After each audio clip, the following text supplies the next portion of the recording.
Most years, an ice trail opens up on the Red and Assiniboine rivers in Winnipeg. But this year, it has a new name. The Nestawaya Trail.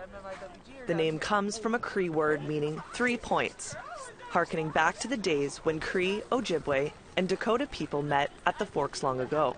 Niigaan Sinclair is the Forks Indigenous curator. So the Nestaway River Trail is one part of that history, and it's a reminder that this is not a place that's new. The Forks is not a new place. It's a place that is tens of thousands of years old, that people have been coming to here to enjoy each other's company, to learn, not always to get along, but to figure out a way to live together. That's just one of the ways the Forks is honoring Indigenous culture. Rainbow Butterfly is a warming hut dedicated to missing and murdered Indigenous women, girls, and Two-Spirit people. Created by a coalition of family members of MMIWG2S and Indigenous architects, the scales and colors on the exterior represent how a butterfly looks under a microscope.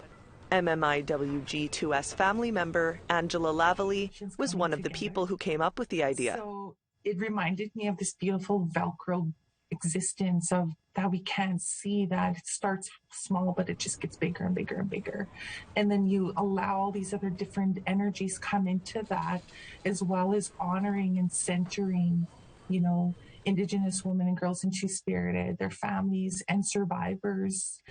Lavalee says it was a long 3 years of hard work to get the structure done, but it was symbolic of the MMIWG2S movement.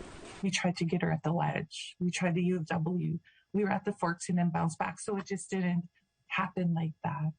But to feel her and see her actually there is kind of like, it's always remembering the good way to do it and why we did it. So laying down that cedar and tobacco and keeping those ceremonial rituals at the forefront was, you know, key and essential. A QR code posted on the hut lands on the MMIWG2S Calls to Justice page. Métis architect Rochelle Lemieux says she hopes it sparks conversation. The overall space is getting used and is in a location that is quite noticeable.